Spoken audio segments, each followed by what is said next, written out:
Queridos e amados irmãos, com muita alegria eu quero saudar a todos com a paz do nosso Senhor e Salvador Jesus Cristo. Deus os abençoe. Você está aqui ouvindo o nosso podcast através do Spotify, do YouTube, no canal Pastor Henrique Regis e também através das nossas redes sociais, tanto no Instagram como no Facebook. Toda semana colocamos no ar um subsídio da Escola Bíblica Dominical para auxiliar professores e alunos. Nós estamos tratando aqui sobre a classe dos juvenis que os alunos têm entre 15 e 17 anos. Usamos a revista da Casa Publicadora das Assembleias de Deus. O tema geral do quarto trimestre de 2023 é o Espírito Santo, Deus presente entre nós. Este trimestre tem como comentarista o nobre Carlos Alexandre Dorti. E nós vamos hoje falar sobre a segunda aula, que será ministrada dia 8/10/2023, cujo tema é os nomes do Espírito Santo. A leitura bíblica em classe está em 1 Coríntios 2:12, que diz assim: mas nós não recebemos o Espírito do mundo, mas o Espírito que provém de Deus, para que pudéssemos conhecer o que nos é dado gratuitamente por Deus.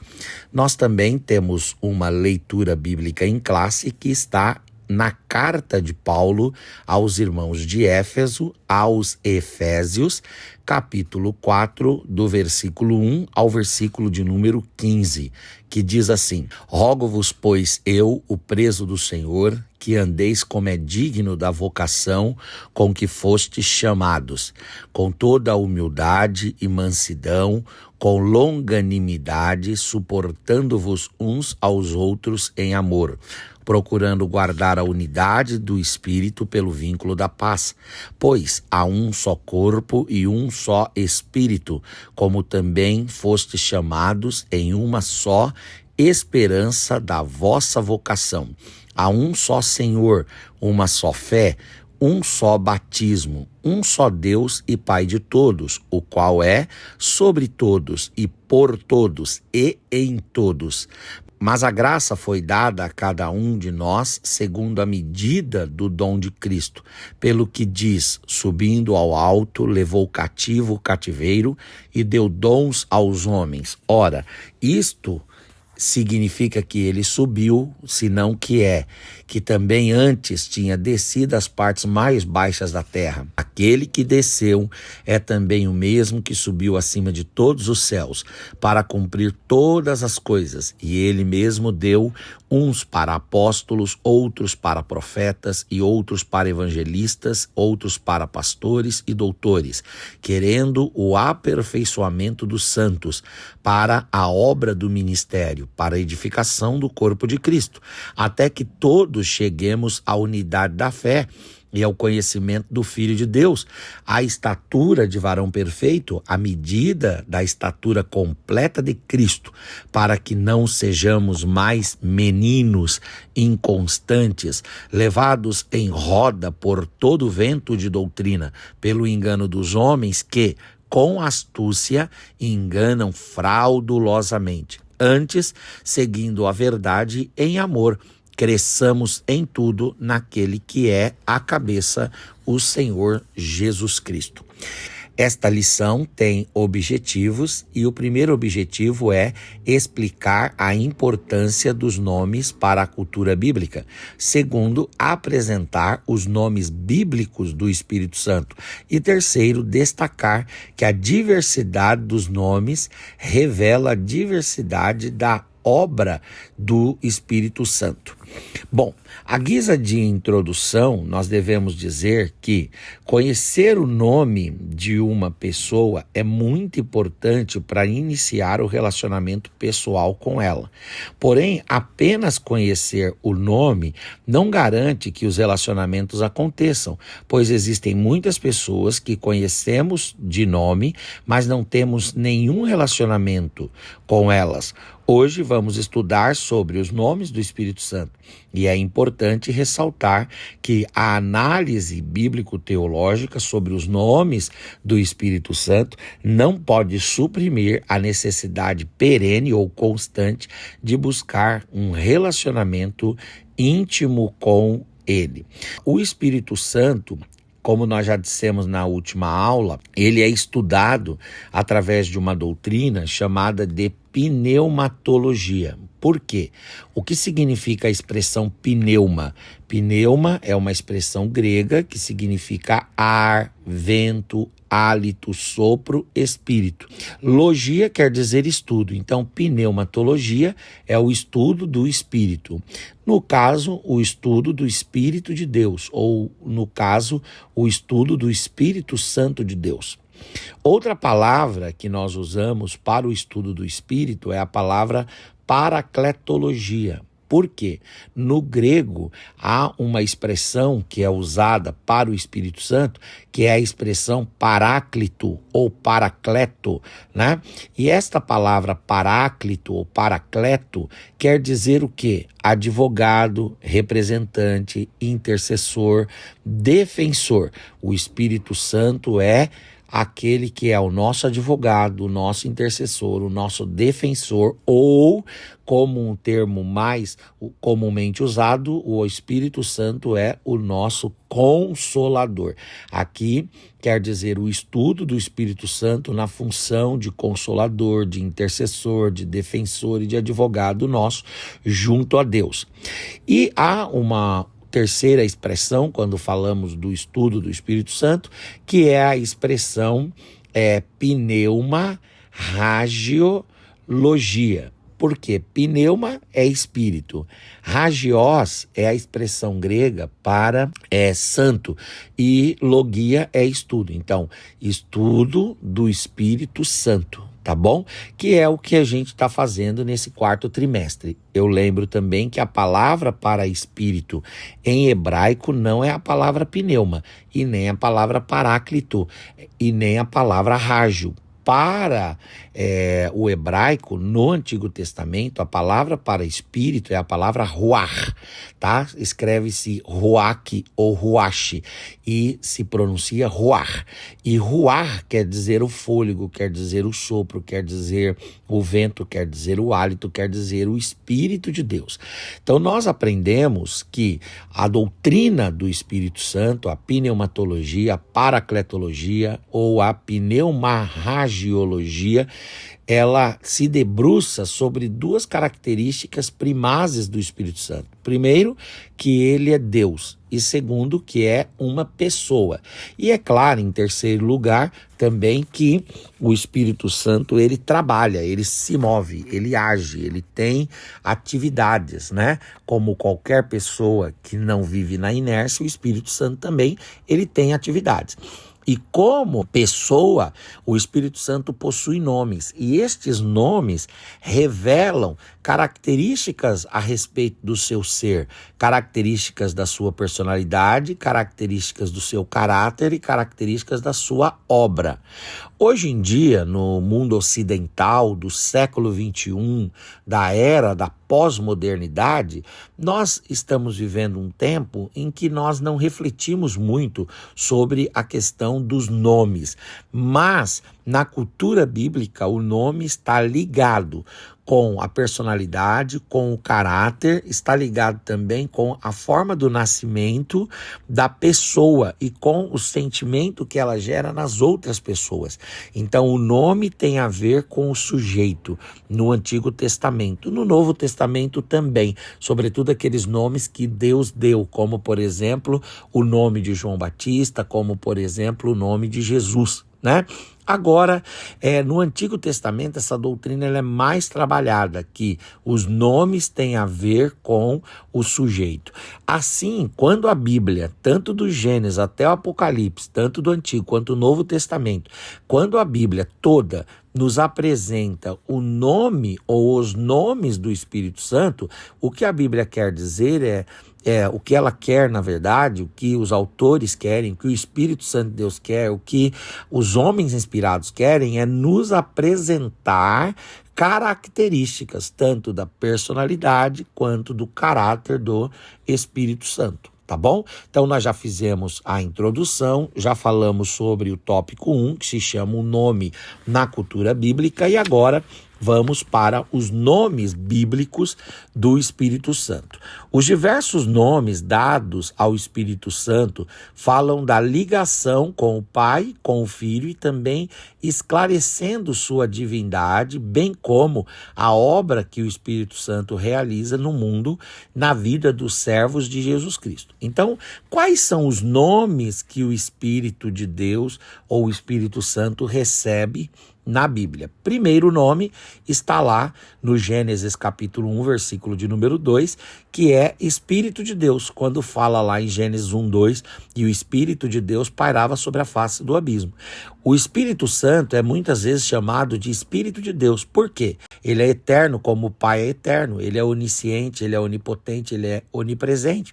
Ele é enviado do Pai, ele procede do Pai, ele participou da criação, ele participou da ressurreição de Jesus e ele participa da regeneração do pecador. Também é chamado de Espírito do Senhor em Juízes 6:34. Então, um dos nomes do Espírito Santo é Espírito de Deus, e isso quer identificá-lo com Deus, Deus o Pai, né? Quer identificá-lo também com o Filho, quer identificá-lo na Trindade, como Deus. Ele é o Espírito de Deus e ele tem os atributos de Deus, tanto os atributos comunicáveis como os atributos incomunicáveis. Mas ele é o Espírito de Deus porque ele é enviado pelo Pai, ele procede do Pai, ele participa da criação, ele participa da ressurreição do Filho, né? Da ressurreição de Jesus, ele regenera o pecador e ele é chamado de Espírito do Senhor. Tá? Então, chamar o Espírito Santo de Espírito de Deus quer dizer vinculá-lo a Deus. O outro nome do Espírito Santo é Espírito de Cristo, que aparece ali em 1 de Pedro 1:11 e Romanos 8:9. O fato de o Espírito Santo aparecer também descrito como Espírito de Cristo não descaracteriza a sua personalidade, mas mostra duas coisas fundamentais em relação a Cristo. Primeiro, a sua afinidade com Cristo e sua procedência por meio de Cristo. Quer dizer, se desfrutamos da presença do Espírito entre nós, é porque Jesus cumpriu o que prometeu em João 15:26, que enviaria o Espírito Santo. Ter o Espírito de Cristo em nossa vida significa ter Cristo através da ação do Espírito Santo e manifestá-lo no mundo através do nosso comportamento. Também ele é chamado de Espírito de Jesus em Atos 16:7. Então veja que quando ele é chamado de Espírito de Deus, está vinculando-o ao Pai. E quando ele é chamado de Espírito de Cristo, está vinculando-o ao Filho. Ou seja, é a Trindade, fala do Espírito Santo na Trindade. Fala também do Espírito Santo como fruto da obra de Jesus, porque quando Jesus esteve aqui, ele disse, eu vou para o Pai, mas eu vos enviarei outro Consolador. E este Consolador estará convosco, vos guiará em toda a verdade, vos consolará, vos fortalecerá e vos conduzirá para mim. Então veja que Jesus prometeu enviar o Espírito Santo e foi isso que aconteceu. Se nós hoje podemos desfrutar da obra do Espírito Santo e de Jesus representado entre nós pelo Espírito Santo, é por causa da eficácia da obra de Cristo. Cristo consumou a sua obra. Então, o Espírito Santo é também chamado de Espírito de Cristo. Um outro nome é Espírito Consolador. Em João 14:16-17, Jesus diz, eu vou para o meu Pai, mas vos enviarei um outro Consolador. Essa palavra que aparece lá em João 14:16-17 como Consolador é a palavra Paracleto ou Paráclito. E esta palavra quer dizer o quê? Quer dizer consolador. E o Senhor Jesus disse que enviaria o Consolador. Então, o Espírito Santo é o nosso Consolador. É aquele que nos conforta, aquele que nos anima. É também aquele que nos convence do pecado, da justiça e do juízo. É aquele que nos traz o verdadeiro consolo. Porque o verdadeiro consolo não se dá quando consolamos as pessoas destas circunstâncias terrenas. Mas o verdadeiro consolo acontece quando nós somos consolados do maior de todos os males humanos, que é o pecado. E quem faz isso é o Espírito Santo. O homem sem Deus está triste no pecado e ele precisa ser consolado. E só existe o consolo se ele se aproximar de Cristo. E ele só se aproxima de Cristo se o Espírito Santo lhe conduzir. Logo, o pecador é conduzido a Cristo e a Deus pelo Espírito Santo, e quando o Espírito Santo exerce essa obra, o Espírito Santo está nos consolando, ok?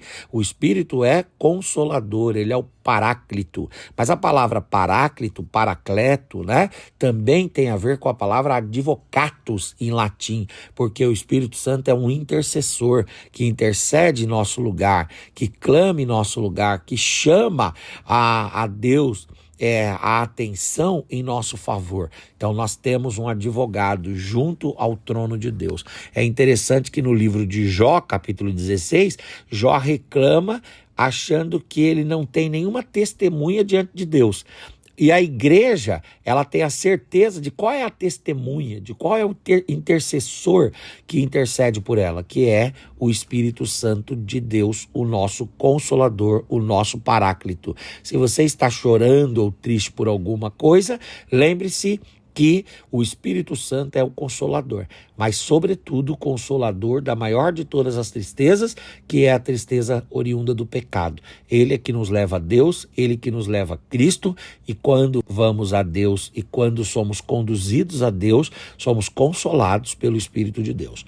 Outro nome é Espírito da Promessa, que aparece lá em Joel, capítulo 2, versículo 28, aparece também em Lucas 24, 49 e aparece em Gálatas 3, 14. Espírito Santo recebe este nome porque tanto no Antigo quanto no Novo Testamento ele foi prometido. No Antigo Testamento ele é prometido pelo Pai, no Novo Testamento ele é prometido pelo Filho.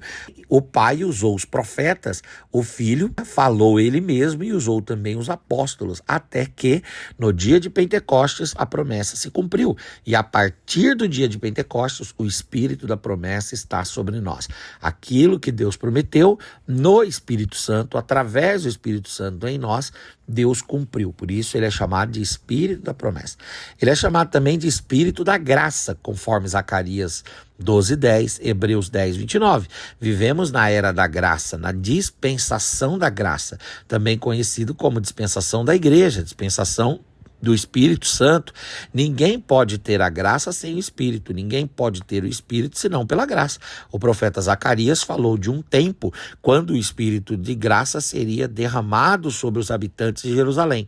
O autor da Epístola aos Hebreus cita também a mesma promessa para falar sobre o Espírito Santo, deixando claro que o Espírito Santo é o Espírito da graça. Se nós estamos na graça, é por causa da condução que o Espírito nos conduziu para a graça. E se nós vamos permanecer na graça, é pelo Espírito. E se o Espírito está em nós, também é pela graça. Daí essa graça. O que é graça? Graça é favor imerecido.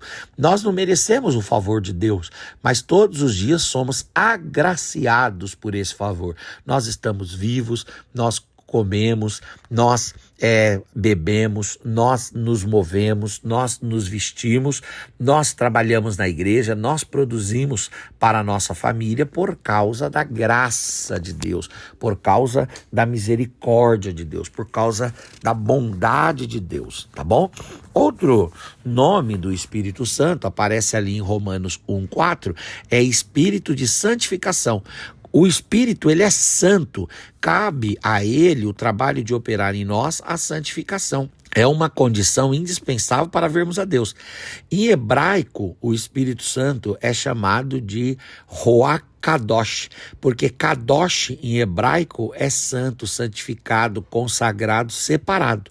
No Novo Testamento em grego, o Espírito Santo é chamado de Pneuma Hagios, porque a expressão Hagios quer dizer é santo, santificado, consagrado, separado, né, purificado. Então, o Espírito Santo é quem nos santifica. Se nós somos limpos do pecado, dos vícios, né, se nós somos limpos dos maus comportamentos, dos maus pensamentos, das impurezas nas nossas intencionalidades, tudo isso é fruto do Espírito Santo. E sem essa santidade, sem essa santificação, sem essa purificação, sem essa consagração que o Espírito Santo de Deus traz para nós não conseguiremos ver a Deus, porque Hebreus 12:14 fala: segui a paz com todos e a santificação, sem a qual ninguém verá o Senhor. Eu lembro aos irmãos que o Espírito Santo é responsável pelas 3 fases no processo da santificação. Primeiro, a santificação posicional, que é quando o Espírito nos tira do mundo e nos coloca no reino de Deus. É o Espírito que faz isso. Segundo, a santificação processual, que é quando o Espírito Santo vai nos limpando dia a dia dos nossos vícios. E terceiro, a santificação final, que é a glorificação. Quem nos glorificará será o Espírito Santo de Deus. Então, o Espírito de santificação é o Espírito Santo, porque ele é santo e porque ele também é santificador. Ok? Muito bem. Outro nome do Espírito Santo é Espírito de adoção. Aparece ali em Romanos 8,15. Lá em Romanos 8, um dos papéis do Espírito Santo é trabalhar para Deus e para Cristo no processo de adoção dos homens. Nós, homens, somos filhos de Deus por formação, porque Deus nos formou com a palma das suas mãos. Os anjos são filhos de Deus por criação, porque Deus os criou com a sua palavra. Agora, Israel é filho de Deus por eleição. Deus escolheu Israel. E a igreja é filho de Deus por adoção. E só existe salvação se nós formos adotados por Deus. E nesta adoção, Deus é o Pai, Jesus é o nosso irmão primogênito, e nós somos gerados pelo Espírito para nascermos como filhos de Deus e chamarmos Deus de Pai. Assim como o Espírito Santo tomou parte na criação, produzindo vida, na regeneração do pecado, ele está presente para produzir em nós a vida de Cristo. Costuma-se dizer que todos nós somos filhos de Deus, mas ser filho de Deus implica algumas condições. A primeira delas é receber o Filho de Deus e crer no seu nome. E então poderemos ser chamados filhos de Deus por adoção. O Espírito Santo atua nesse processo e por isso ele é chamado de Espírito da adoção. Paulo vai falar isso em Romanos 8,15. Este Espírito arranca o homem do poder da escravidão do pecado e o torna filho de Deus. A seguir dá testemunho da sua filiação, em Romanos 8,16. É o Espírito de Deus que comunica no nosso espírito que somos filhos de Deus. E ele é chamado também de Espírito de vida. Por quê? Porque ele nos dá a nova vida em Cristo.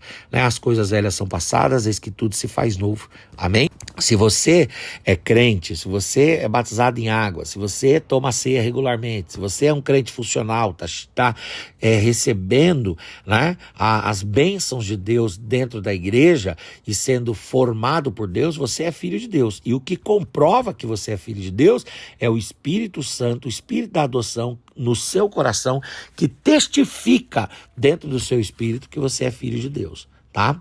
Outro nome do Espírito Santo é Espírito da Verdade, que aparece lá em João 14:16, 17, 1 de João 5:6.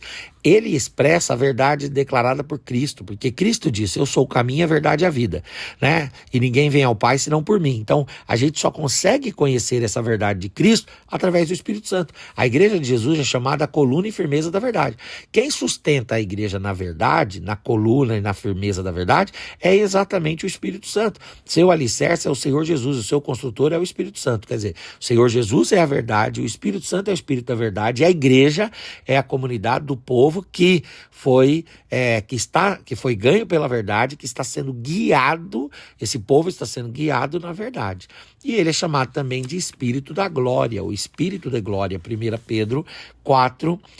14, o Espírito de glória não se manifesta para honrar ou enaltecer alguém, mas para revelar a glória de Cristo e fazer o cristão espelhar-se nele. Então veja que o Espírito Santo nos glorifica no sentido de fazer-nos evoluir, desenvolver, fazer-nos crescer até atingirmos a estatura de varões perfeitos e nos tornarmos semelhantes a Cristo. E quando formos semelhantes a Cristo, vamos glorificar a Cristo de forma plena. O terceiro e último ponto da lição de hoje diz sobre a diversidade de nomes em um só Espírito. Em nossa leitura bíblica em classe, vemos o apóstolo Paulo escrevendo aos irmãos da cidade de Éfeso, localizado nas proximidades da costa oeste da Ásia Menor, no Mar Egeu. Era a segunda maior cidade do Império Romano, ficando atrás somente de Roma. No versículo 4 de Efésios 4, o apóstolo Paulo explica a unidade da igreja e fala de um só corpo e de um só espírito. Que fique claro para nós que os diversos nomes bíblicos que se referem à pessoa bendita do Espírito Santo tem a função de revelar nuances de sua natureza divina, bem como as suas obras. Como vimos em toda a Bíblia, encontramos vários nomes identificando o Espírito Santo, mas é o mesmo Espírito, não são muitos Espíritos. É um Espírito, uma pessoa da Santíssima Trindade, que no caso é a terceira pessoa da Santíssima Trindade, o Espírito Santo, e essa única pessoa é Deus, porque tem os atributos de Deus, e é uma pessoa e tem obras. E esta pessoa tem nomes, e é uma pessoa só, com vários nomes. E estes nomes vão mostrando a relação dele com o Pai, a relação dele com o Filho, a relação dele com o mundo e a relação dele com a igreja. Os nomes são diversos, assim como as obras operadas pelo Espírito Santo também são diversas, mas o Espírito é um só. Amém? Que Deus possa nos abençoar e que aprendamos cada vez mais a respeito do Espírito Santo de Deus. Deus abençoe, espero ter contribuído com os irmãos. Ósculos!